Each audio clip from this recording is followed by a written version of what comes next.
Prime Minister Narendra Modi will address the nation at 8 p.m. This is his first address post the success of Operation Sindoor. Remember, the Prime Minister had addressed the country via his public meeting in Bihar post the Pahalgam terror attacks, where he had said that he will trace, track and identify and punish each and every terrorist and their perpetrators and ensure justice for the families of those who lost their lives in Pahalgam.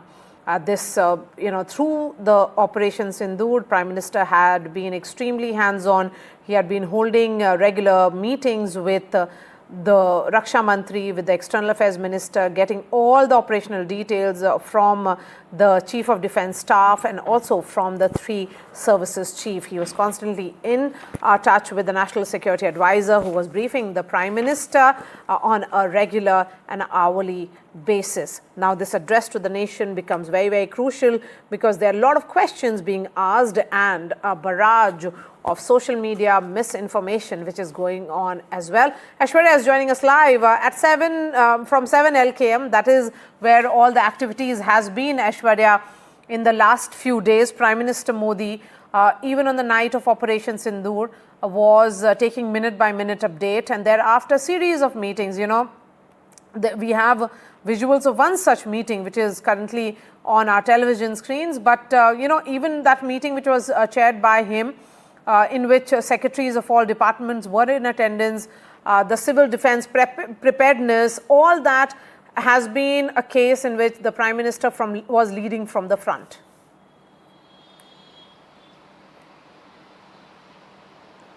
Well, that's right. After cutting short his trip from Saudi Arabia when Pahalgam terror attack happened, it was Prime Minister Narendra Modi who first ensured at the airports itself that what sort of developments have taken place. I remember Foreign Secretary, NSA, Ajit Doval, all were there at the airport. The first meeting happened at the airport itself, and later we saw back-to-back meetings, Prime Minister keeping updated and also the Prime Minister was briefed on regular intervals. He was monitoring the entire situation since the time Operation Sindoor was carried out by the Indian Armed Forces. We got to know about multiple source-based information as far as the Prime Minister's message to the armed forces are concerned, or what had been the final straight line that was drawn to Pakistan.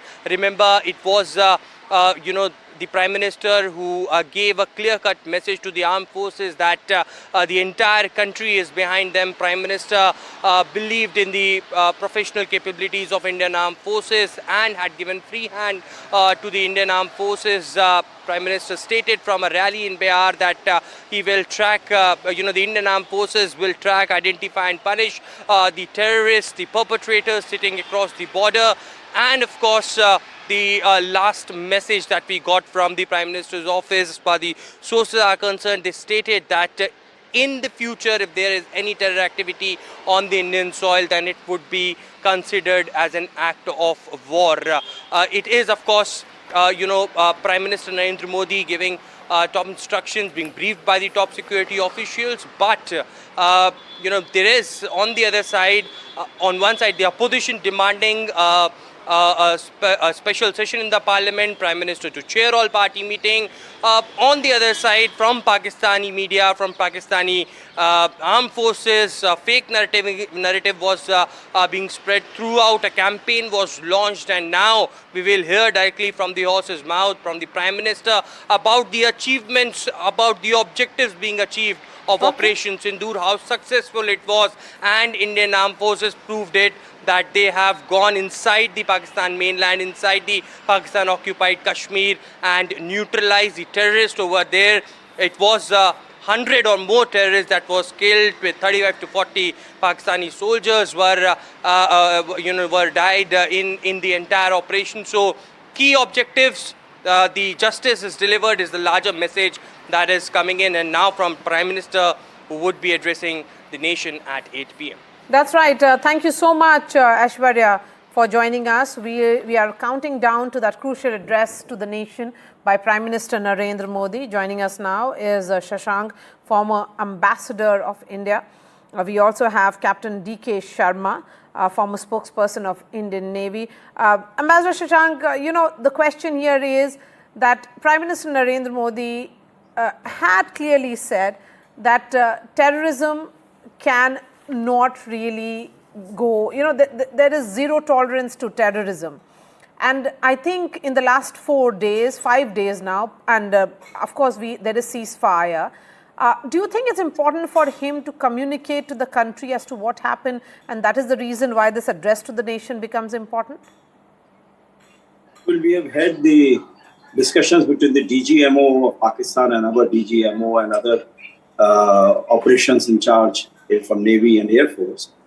So I think that is the level at which all these actions have taken place so far. I think people of India would like to really know from the Prime Minister as to what is the overall picture about, number one, tracing the terrorists and their supporters and promoters, up to what extent, to what time, and secondly, what happens to the other economic diplomatic measures which have been taken already, that do we go back on them, or is ceasefire is only because there were certain reasons why the ceasefire had to be achieved by accepting our goals having been achieved, that now that we can go and put a halt to it for the time being, but not go back on the other measures which have been taken. Thirdly, we have to see whether any more terrorists would be handed over by Pakistan, that there would be a change of behavior on the part of Pakistan establishment, that supporting terrorists, they would now be handing them over to India or to other countries wherever they have committed the atrocities. So I think these are the major issues which we have in mind. And finally, of course, for a very long time, we have been saying that India and Pakistan have been dealing with the issue, they will sort it out. Now, suddenly, the first information about the ceasefire came from the United States. Of course, we know that they were keeping in touch with everybody, but it would have been better because Pakistan has been able to show that they are now put on equal terms with India, which perhaps is not the true situation. All right, Captain D.K. Sharma, this address to the nation by Prime Minister Modi. I can see Lieutenant General Anil Kumar Bhatt also joining us. Welcome to this broadcast, General. But yes, Captain Sharma, address to the nation by the Prime Minister after a successful operation, and also ensuring that there has been ceasefire, there has been a largely peaceful night. Last night was peaceful, no action whatsoever, no skirmishes reported either. So do you think this is the right time for the Prime Minister to communicate to the world and to the country in particular as to what really happened?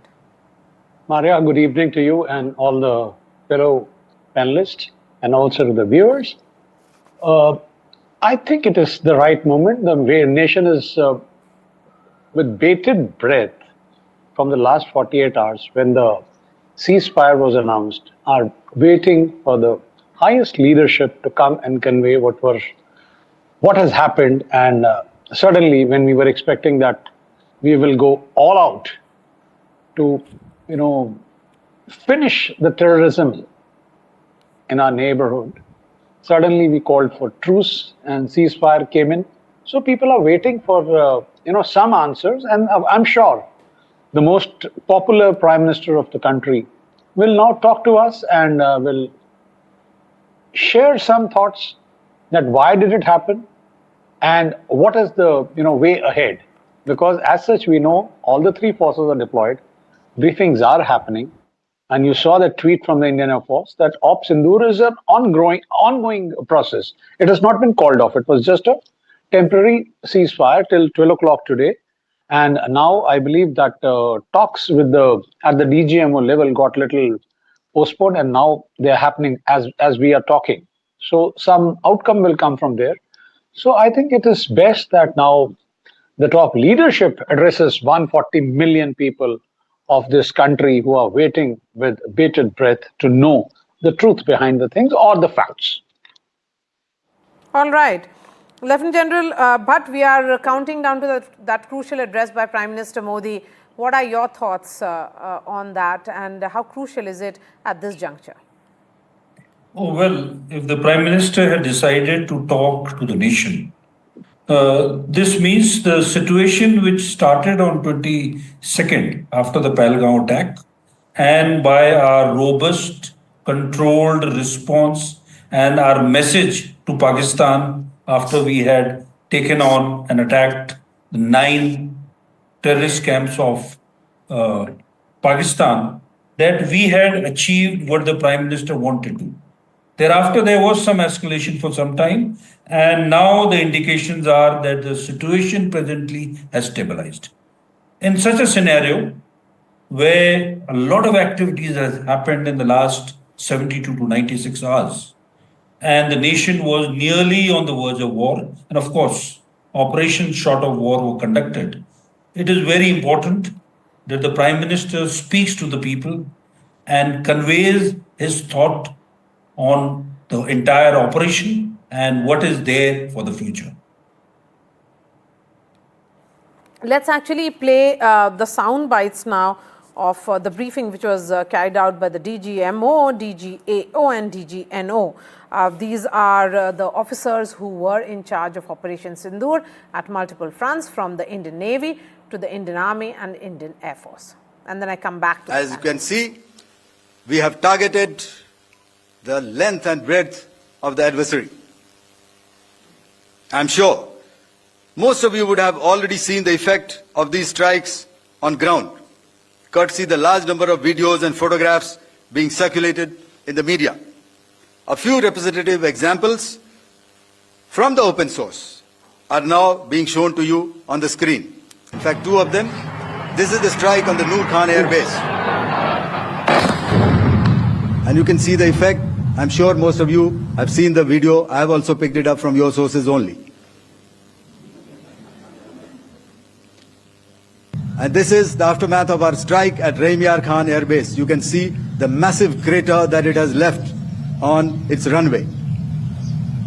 And you can see the pinpoint accuracy of our weapons.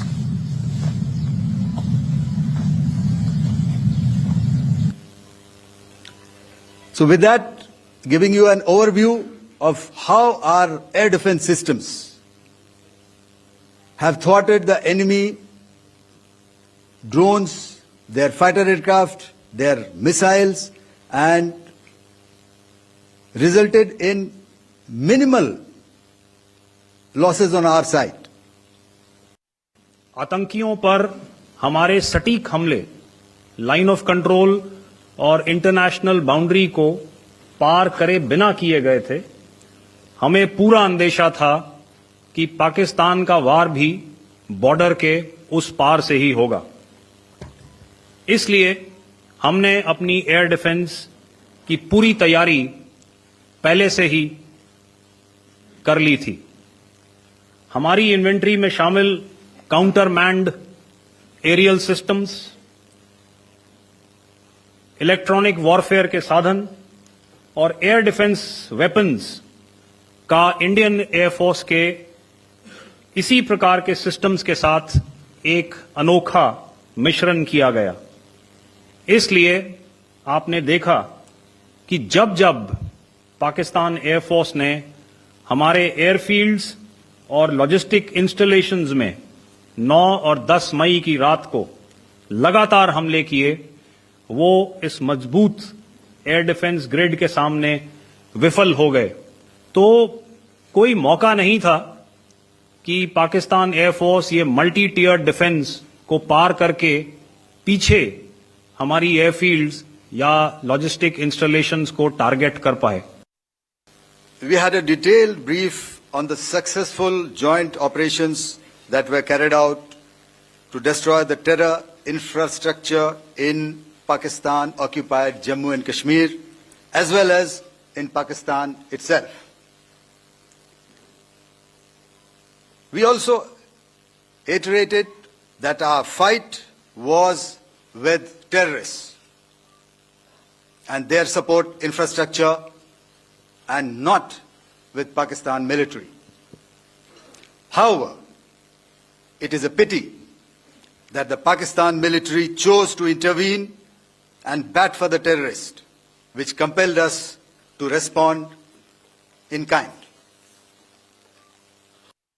Our powerful carrier battle group with formidable offensive capability was able to operate with impunity and maintained an uncontested presence in the area of operations. Effectively, it compelled the Pakistani air elements to remain bottled up close to the Makran coast, denying any opportunity to be a threat in maritime space. Okay, Lieutenant General Anil Bhatt, let's talk about air defense preparedness and how firm and impenetrable they are as far as India is concerned. I think India this time in this DGMO press conference has made a difference between how the actions moved from defense to offense and how the entire process or India's military strategic move shifted from 7th, when actually Operation Sindoor happened, to intervening night of 8th and 9th, when India went ahead and targeted the military bases right inside the Pakistani mainland. So, as you have already mentioned, our initial operations were carried out with a clear-cut aim of targeting the terror infrastructure of Pakistan, which we effectively did on the first night. Thereafter, the response of the Pakistan Army and armed forces, and especially using drones and missiles to attack our air bases on the first night, and thereafter even tried to attacking our cities, was what was responded in a restrained manner, but very effectively. Firstly, by neutralizing the enemy's drones and missiles, and what we are so happy and proud of, that the effective air defense of the Air Force and the Army was able to prevent that there were no losses anywhere to our side. Not only that, we were able to inflict punishment on the adversary by destroying his air defense infrastructure and also targeting his number of his airports, which you would have heard when the DG Air Operations mentioned today in his briefings. We were able to effectively hit military targets and punish Pakistan. Send a clear message of India's resolve, India's strength, ensuring, however, that the strikes were precise and not escalatory. Okay, so Captain Sharma, a little more elaboration on how India's messaging has been that Operation Sindoor was a mix of military and non-military action, and it certainly has sent a message of deterrence. A new red line has been drawn. Whether the ball is in Pakistan's court, if they, God forbid, another act of terror happens, then India is ready to go an extra mile. This is the new red line, a new normal between the two countries. Absolutely, Maria. It is very clear now. Any act of terrorism will be taken as act of war, and there is no ambiguity in that part. Insofar as the further actions today or hereinafter, should the other side try and get into any kind of misadventure, they are very well aware that we have not pulled back. We are there. We have been told to be there. Their deployments are on. And let me tell you, you see, the Navy was not seen in action. And I'm not, in a competition or trying to, draw comparisons between what Air Force did or the Army did. We were all in sync. And as you have already brought out, that the loitering munitions which were used on day one, there was a concerted effort from all the three services, and the best of the things were used and utilized. And you saw the result on the first night, that within 15 minutes, we were able to destroy 9 camps, which were spread apart almost from end to end, around 200, 250 kilometers. Having said that, you see, now the point is that we are in a position of strength. We are deployed. We have shown them their AD cover has been blown. The radars and everything have been taken out by the Indian Air Force. And they also know it, that the Indian Navy is deployed just outside. I'm very sure that the Pakistan ISR capability, whatever they have with their P3s and the works, they know that Indian Navy is spread out and deployed all across the Makran coast, and we are tactically placed beyond their weapon ranges. And should there be a need, the attack will come, and a multi-pronged attack will come, as the DGMO has already spelt it out, that the CBG is there. We have a big air defense cover. We have a bubble created, the safety bubble, and in which you will have the fighters, you have the shore-based strikes coming in, and of course, all the ships with the latest weapons, BrahMos, the sea-launched BrahMos, the air-launched BrahMos, and the works. So it is up to them now that, whatever they did and who did it, they know it all. Everything is known to them, and I don't think they will now, ever try and do what they did on the 22nd of April. Ambassador Shashank, the final thought from you. There is a lot of narrative building which is happening from Islamabad and Rawalpindi on expected lines. Of course, this is how narrative is the optics. It's a battle of optics which is happening. Do you think there has to be more effective communication while we have it this way, that the 3 DGMOs sat through one press conference yesterday, another today? It was about a very professional communication. And what we have seen from the Pakistani side is a lot of bluster, which is very departure. That's not how soldiers in India function. But then that's how the neighbor is. Yeah, well, I would say that Indian spokespersons have been talking to the Indian people, whereas the Pakistanis have been talking to the international media, particularly those who would be friendly to them or who are made friendly by all kinds of inducements. And then they are giving all wrong, distorted information, which is then spread all over the place. Because Pakistan has for a very long time been the favorite child of particularly the Western countries, and they were getting huge amounts of money, whether through the international channels or through the bilateral donors. Only lately they have gone to China, and so there they are trying to set up all kinds of new artificial intelligence and networks and all kinds of other communication networks with the Chinese help. So therefore they feel that it's at the international level that they have to try to project their position. Because I don't think people in Pakistan have any trust in their own leaders, particularly the military leaders who have been killing their own people by using helicopter gunships, by using all kinds of violent means and human rights violations.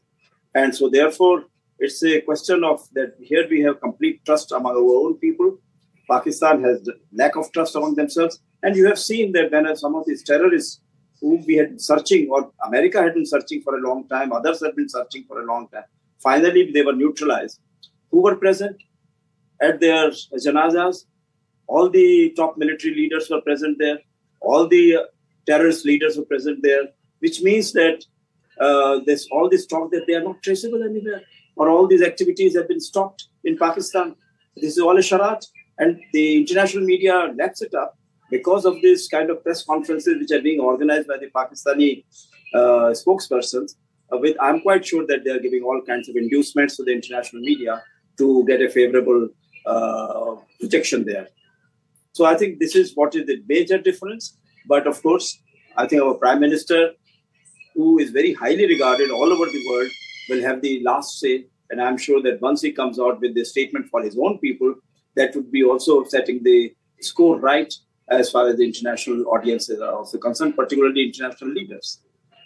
Right, Ambassador, really appreciate your time. Thank you so much, Lieutenant General Anil Bhatt and Captain D.K. Sharma.